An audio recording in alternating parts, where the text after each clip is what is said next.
जनाब राकेश कुमार जी की पैदाइश 1977 उधमपुर जम्मू में हुई। आप एक साधारण परिवार से ताल्लुक़ रखते हैं। आपकी पढ़ाई लिखाई भी जम्मू में ही हुई। इसी दौरान चित्रकारी का हुनर भी आप जी ने अपने गुरुओं से सीख लिया था। जनाब राकेश कुमार जी बाल्यावस्था से ही कड़ी मेहनत और संघर्ष से अपने आप को तैयार करके कलाकार बनने योग्य अपने आप को तैयार कर लिया।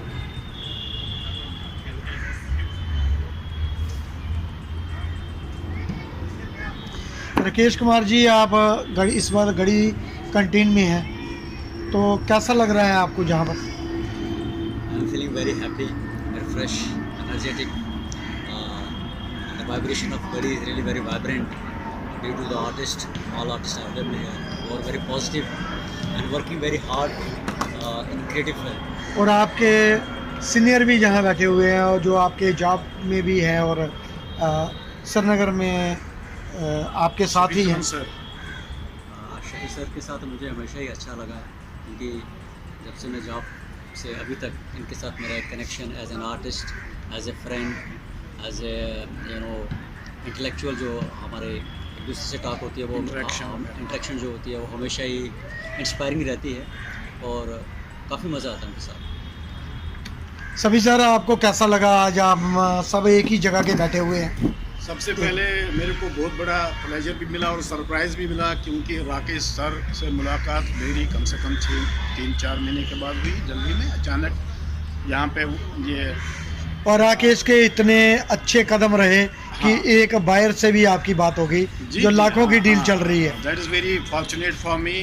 तो राकेश सर का यहाँ आना मेरे लिए बहुत लकी रहा। तो वो मेरे स्टूडियो में आ गए, बात हो गई। अभी डील पक्की तो हुई नहीं, लेकिन उनका तो बहुत नहीं, वो बहुत अच्छे क्यूरेटर हैं और हमारे मित्र भी हैं। आर्टवर्क मेरा अच्छा लगा उनका। और राकेश सर से सबसे बेस्ट जो मेरे फ्रेंड, कॉलीग और को आर्टिस्ट जो हैं, तो इनके साथ मेरा अपना साइकोलॉजिकल फिलोसफिकल अंडरस्टैंडिंग है। तो मेरे पास हमेशा जो टाइम रहता है वो राकेश सर के लिए होता है, और उनकी फैमिली जो मेरी अपनी फैमिली जैसी है, तो इनके साथ ये पेंटर भी बहुत हाई प्रोफाइल पेंटर हैं और बहुत ही ज़बरदस्त काम है इनका। बोल दूंगा कि ये मेरे एलुमनी हैं, जैसे इन्होंने भी मास्टर्स किया और मैंने भी। हाँ, मैं जानता हूँ क्योंकि जब आप भी थे, जब जे भी थे, मैं दोनों एक ही टाइम में, और जब जे में जे गए थे हमसे होके ही गए थे, तभी उससे पहले हमारे पास नेचुरली देवी जी, आपका क्या कहना? आप तो डायरेक्टर हो। नहीं, राकेश जी हमारे पास थे। राकेश जी खुद बताएंगे कि जे में आप दिल्ली से होके गए थे ना, अब हमारे पास जैसे मैं एडमिशन के लिए गया था तो मैं दिल्ली में था, आपके पास रुका था। और आपका सहयोग मुझे अब तक याद है कि आपने किस तरह से उस टाइम पे I was struggling artist and you helped me a lot.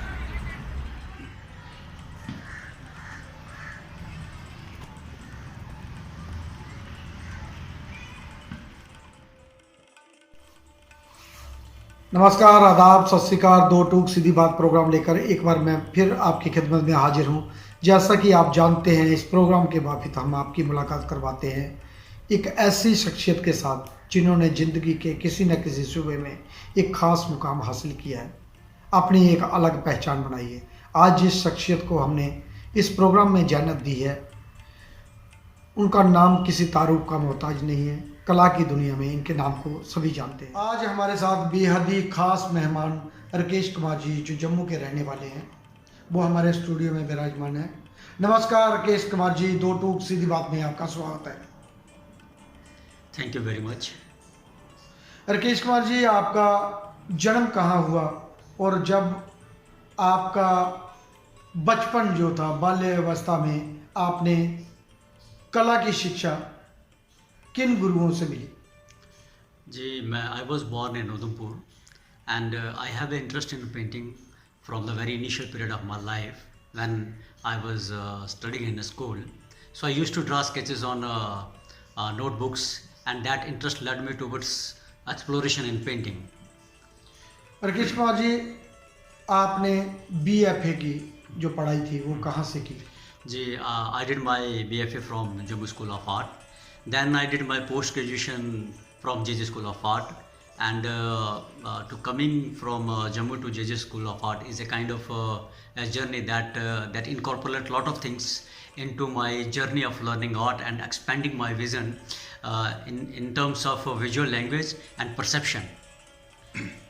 आप किस विषय को लेकर अपना कार्य करते हैं और कौन कौन मीडियम व टेक्निक का उसमें इस्तेमाल करते हैं? Actually, it's not about the medium or the technique. It's about first you start with the subject, and as you grow, you sort of try to kind of liberate yourself with the subject to enter into a space which is limitless, which makes you feel comfortable and uncomfortable at the same time. Because when you are in front of a canvas, you try to locate what is going inside your mind, and then there is a fight happened between you and canvas, and you incorporate sensible things into your work of art, and your intention is always to attract vibrational energy of the cosmos. Rakesh Kumar ji, आपने अब तक कहाँ exhibition की? Yeah, I did my show in Jammu, Bombay, and few areas of Delhi. Like I show my works in art motive galleries and Lalita Kala galleries and Jahangir Art Gallery. And I was the person who was awarded in JJ School of Art as Master Dinanath Mangeshkar Prize, GN Zada Prize, and I was also awarded State Award in JNK. And to me, painting is something that is very difficult to comprehend, but it is also a thing that makes your life more interesting, and you sort of build a connection between the known and unknown world. अब तक आपने कौन कौन सी उपलब्धियां हासिल की, जैसे scholarship, fellowship, जहाँ किन किन गैलरियों में या संग्रहालयों में आपका कार्य लगा हुआ है, जरा उसके बारे में संक्षेप में? Yes, I participated in JJ School of annual shows, and I met with Tahir Mehta, Kolter sir, and many senior artists. That is a big thing for me.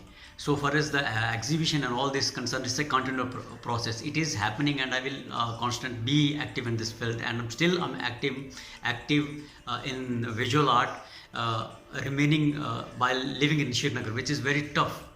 But I'm trying my best to be in the contemporary scene. दोस्तों, आइए एक नज़र डालते हैं राकेश द्वारा बनाए गए चित्रों पे। जनाब राकेश कुमार जी अपने परिवार के पहले व्यक्ति हैं जिन्होंने अपना रुख कला की ओर किया, और इसी को उन्होंने आगे चलकर अपना कैरियर भी चुना। आज आप Kashmir university of fine art में अध्यापक के रूप में कार्यरत हैं, और उसके साथ साथ कई संस्थानों में भी कला की अपनी कुशल भूमिका प्रदान कर रहे हैं। जनाब राकेश कुमार जी कुदरत की बनाई हुई कायनात, जिसको जन्नत कहा जाता है, आप कुदरत की उसी कायनात को बहुत ही बारीकियों से अध्ययन करके उन्हीं के तौर तरीकों को अपनाकर अपने जीवन में उतारते हैं। इसलिए आप जी की चित्रकला में भी कुदरत की वो झलक नज़र आती है। आप कुदरत की गोद में बैठकर अपने कैनवस पर बाखूबी से उसे उतारने का हूबहू प्रयास करते हैं। आप जम्मू कश्मीर के मल्टी टैलेंटेड कलाकार हैं, चाहे बात करें लेखनी की या बात करें प्रदर्शनियों की। आपको सरकार द्वारा कई अवार्डों से आप जी को नवाजा गया, और आप अपनी महान भूमिका उसमें निभाते नजर आते हैं। राकेश कुमार जी, आपने जम्मू में पढ़ाई किया और बॉम्बे में भी पढ़ाई की, और अभी आप श्रीनगर में जॉब कर रहे हो, जम्मू कश्मीर में ही जॉब कर रहे हो। तो उस जॉब जो कर रहे हो उसका क्या एक्सपीरियंस रहा, और किस जगह कैसे स्टूडेंटों को आप पढ़ा रहे हैं, कॉलेज में आप पढ़ाते हैं, उसके बारे में ज़रा संक्षेप में बताइए। जब मेरा श्रीनगर में जॉब लगा तो मैं सोच रहा था कि मैं किस तरह से आर्ट प्रैक्टिस और टीचिंग को एक काइंड ऑफ बैलेंस क्रिएट करूँ। दोनों को एक साथ कैसे चला पाऊँ? तो ये it is kind of a challenge for me. मैंने उसको चैलेंज लिया और with the grace of God I work hard to maintain a balance between my teaching and my practice as a painter, because when I was in a college I used to think about students. When I came into my rooms I thought myself as an artist and I grabbed my own space as a painter. So because मेरा मानना है कि कोई भी space आपको disturb नहीं कर सकती जब तक आप खुद डिस्टर्ब ना हो। तो जैसे हम आर्ट थ्योरी पढ़ते हैं, अगर हम आर्टिस्ट लोग ग्लोरीफाई करते हैं वैन गॉग को, and he is the person that every painter, every artist think about Van Gogh, because if you see the life scene of Van Gogh, it was very critical life. He lived in a very very tough life, but he has a space into his heart, and his heart her was कलाकार open to के vibration. ऐसे उतार चढ़ाव रहते हैं और अच्छे बुरे दिन भी देखने को मिलते हैं। आप दोनों को एक साथ कैसे कर पा रहे हैं? कॉलेज में भी आप पढ़ाते हैं और कॉलेज का भी आप पूरा मैनेज करते हो और अपने भी काम आप लगातार करते हो। मैं एग्जीबिशन भी देखता रहता हूँ, आप सोशल मीडिया में भी एक्टिव रहते हैं। इन सबको कैसे आप चलाते हैं? हमारे जो नजरीन देख रहे हैं उनको देवदास जी, मेरा ऐसा मानना है कि लाइफ में चाहे वो आर्ट हो या लाइफ हो, जहाँ आप टीचिंग में हो या लाइफ हो, ये सब अलग नहीं है, एक ही पार्ट है। क्योंकि इंसान इन्हीं चीज़ों से उभर कर ही आर्ट कर पाता है। अगर आप सोचें कि मैं किसी जंगलों में जाके वहाँ पे अकेले स्थान पे आर्ट करें तो शायद आप नहीं कर पाओगे। आपको अपनी मेंटल स्पेस को उस लेवल तक लेना पड़ता है कि आप भीड़ में भी अकेले का फील कर सके और आप अपने भीतर जा सके और बाहर की जो प्रतिक्रियाएं हैं उनको अच्छे से एनालिसिस कर सके, उनको जान सके, फिर उन प्रभावों को किस तरह से आप काम में ले आते हैं। ये आपका स्किल मैटर करता है, आपकी सोच मैटर करती है, और उस सोच को परिपक्व करने के लिए इंसान को मेहनत करनी पड़ती है। वर्क जितना इंसान काम करेगा उतना वो सुधरेगा, और जितना वो सोचेगा उतना वो निखरेगा। आपका बहुत क्रिएटिव काम है और बच्चों को आपको रियलिस्टिक बेस भी बताना पड़ता है, क्रिएटिव काम करना पड़ता है। तो आपको क्या कुछ मुश्किलें आती हैं उसमें? मैं अक्सर जब हमारे स्टूडेंट, कभी कभी ऐसा भी होता है, मैं कश्मीर यूनिवर्सिटी में हूँ, वहाँ पे पढ़ाता हूँ, तो कुछ लोगों का मानना है ऐसे कि रियलिस्टिक आर्ट ज़रूरत नहीं है, लेकिन मैं इस धारणा को बिलोंग नहीं करता हूँ। मैं मानता हूँ कि आपको बेसिक स्टडी करना ही पड़ेगा, क्योंकि जैसे आप स्कल्पचर फील्ड से हैं, आप स्कल्पचर से हैं देवदास जी, आप जानते हैं कि आर्मेचर या बोन स्ट्रक्चर की कितनी इंपॉर्टेंट है एक स्ट्रक्चर को जानने के लिए। जब आप किसी चीज़ को समझेंगे नहीं तो उसको आप तोड़ नहीं सकते। तो पहले समझने के लिए बेसिक को जानना है। मेरा काम जब लोग देखते हैं, रियलिस्टिक काम देखते हैं, तो वो कहते हैं कि ये एब्स्ट्रैक्ट काम वो रिलेट नहीं कर काम आपका बहुत देखा, आपका बहुत रियलिस्टिक, वो रिलेट नहीं कर पाते हैं। लेकिन मैं ऐसा मानता हूँ कि ये प्रोसेस है। स्टार्टिंग में आप बहुत चीज़ों को समझने की कोशिश करते हैं, बाद में ऐसा प्रोसेस हो जाता है कि आप बहुत कम में ज़्यादा कह पाते हो। वो तभी होता है जब आप बैलेंस क्रिएट करते हो, चीज़ों की गहराइयों में जाते हो, फिर गहराइयों में जाके उनके स्ट्रक्चर को समझते हो, फिर स्ट्रक्चर को भूल कर फिर अपना एक स्ट्रक्चर लेके आते हो।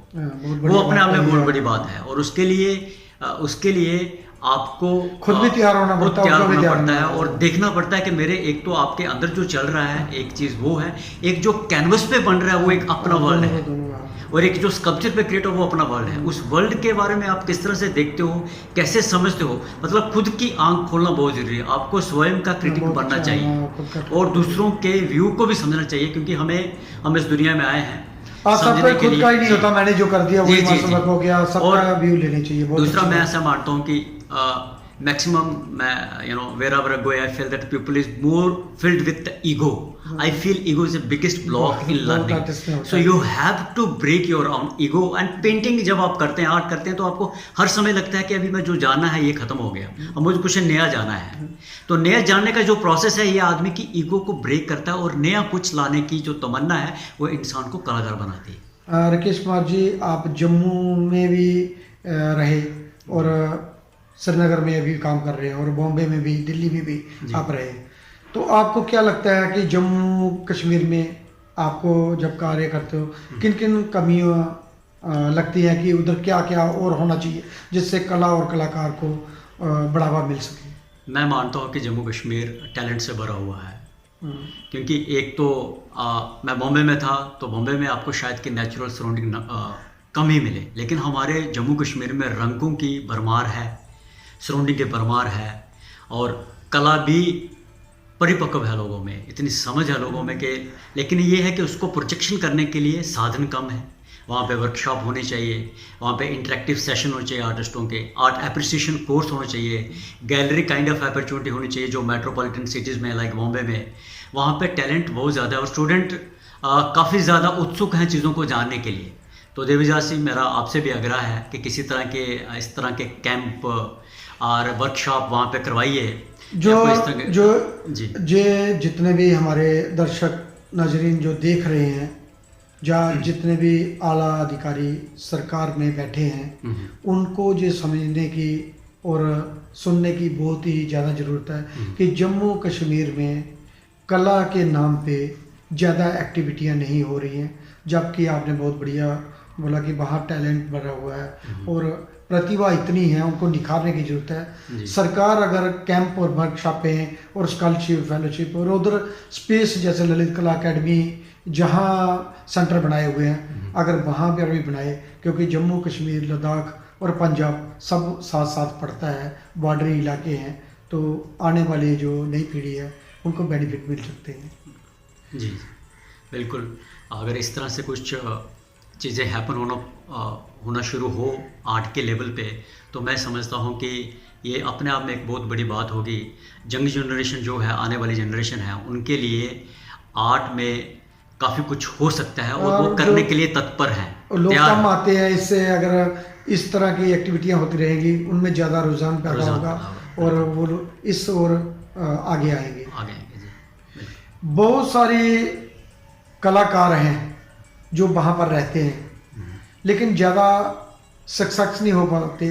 मैं जो कहें कि वो ज़्यादा कार्य उधर रह के ही करते हैं और बाहर नहीं वहाँ से निकल पा रहे।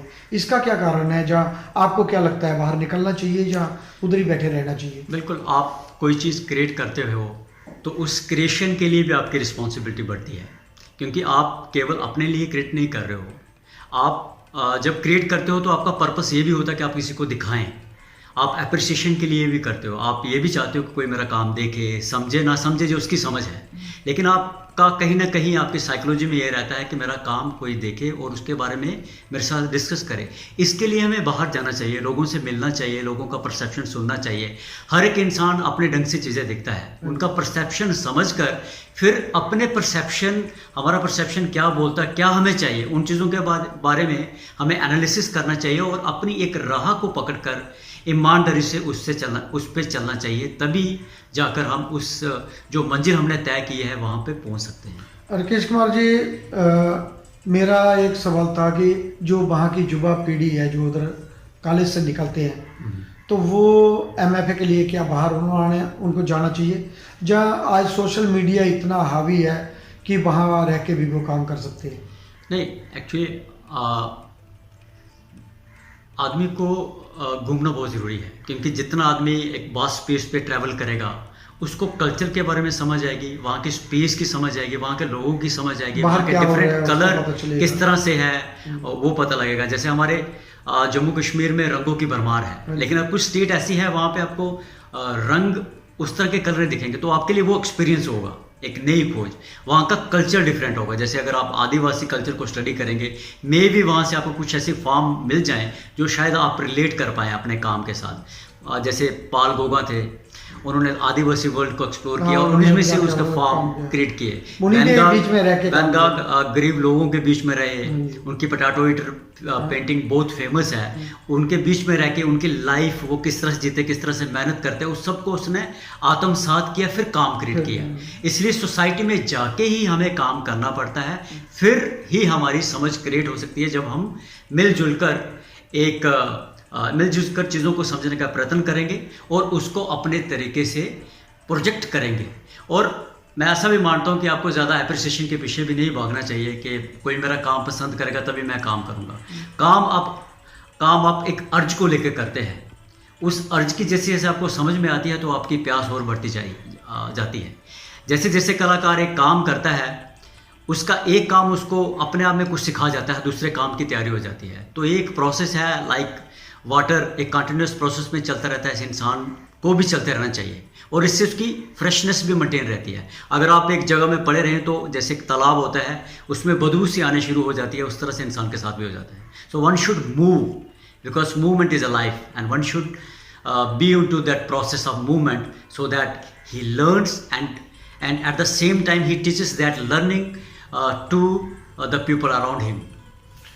राकेश कुमार जी, जम्मू में भी गैलरी है, श्रीनगर में भी गैलरी है, उनको ज़्यादा काम करवाने के लिए, या ज़्यादा एक्टिविटियाँ करवाने के लिए, या नई पीढ़ी को उससे ज़्यादा जुड़ सके, वो करने के लिए क्या क्या प्रयास करने चाहिए? इसमें क्या सवाल? मैं सब मानता हूँ हमारे जितने भी आर्टिस्ट हैं जो हमारे J&K स्टेट से जो बाहर सेटल हुए हैं, उनका भी बहुत बड़ा एक रोल बनता है कि पहले अपनी स्टेट के लिए कुछ करें, क्योंकि जिस जगह से इंसान पैदा होता है उसके लिए उसका कोई कर्ज होता है। हम प्रयास करते हैं कि हर स्कॉलरशिप फेलोशिप जितना भी होता है, मैं सभी ग्रुपों में जम्मू कश्मीर के, लद्दाख के, सब में पहुंचाने का प्रयास करता हूं।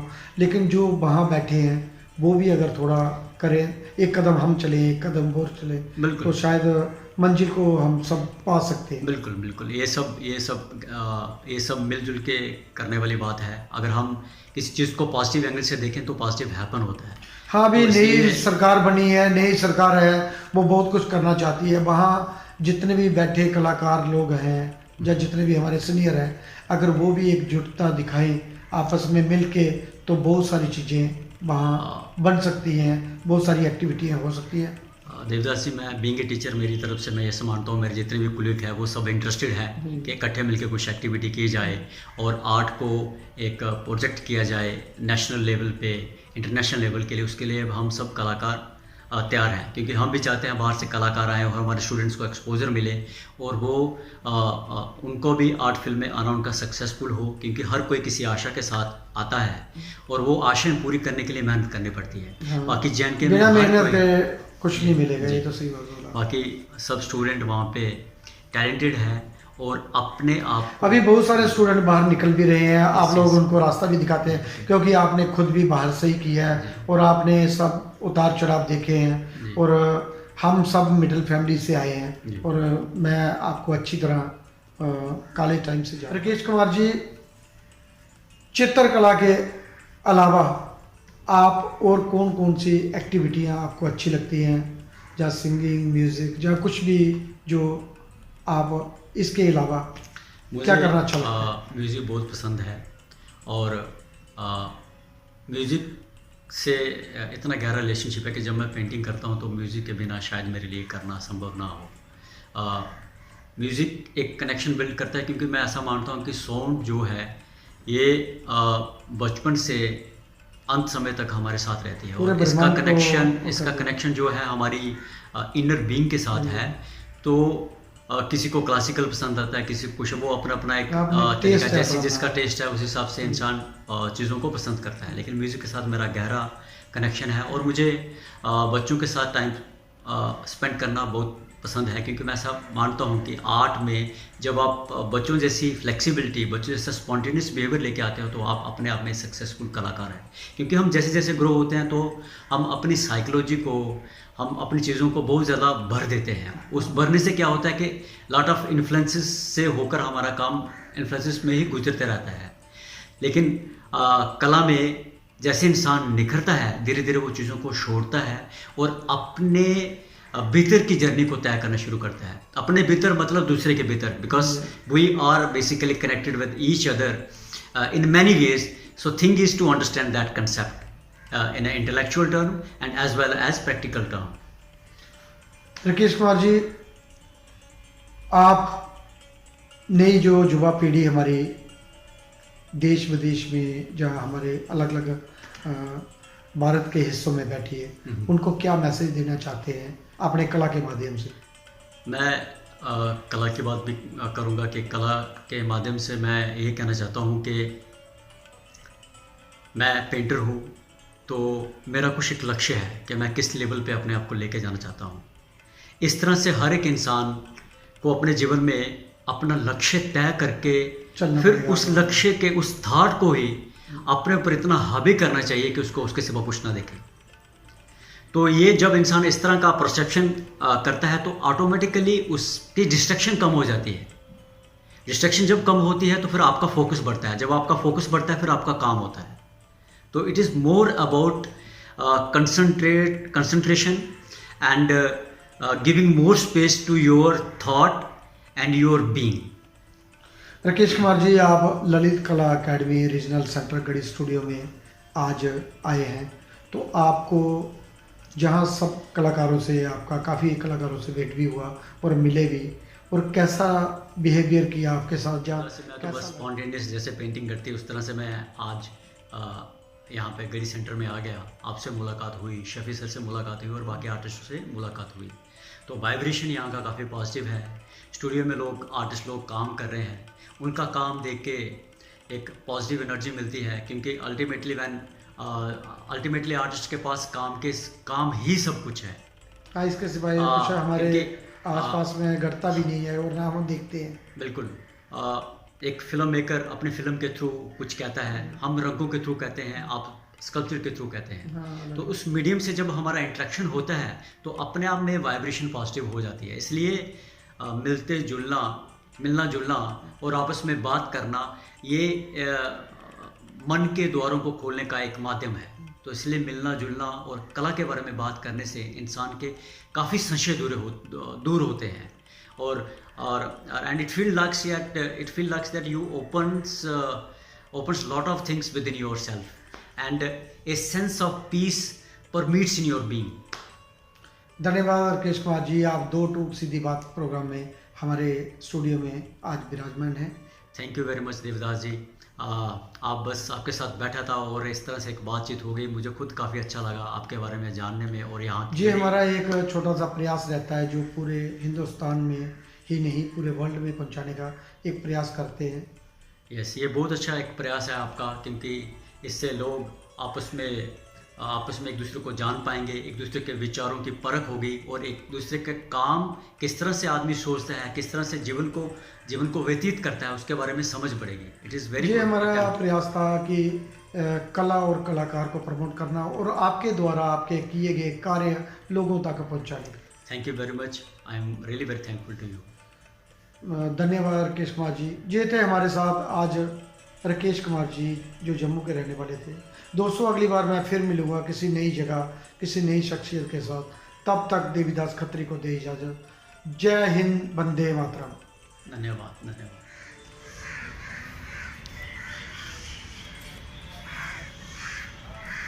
दोस्तों, आज का ये सफ़रनामा आपको कैसा लगा? आप अपने सुझाव कमेंट बॉक्स में ज़रूर हमें लिख कर भेजें।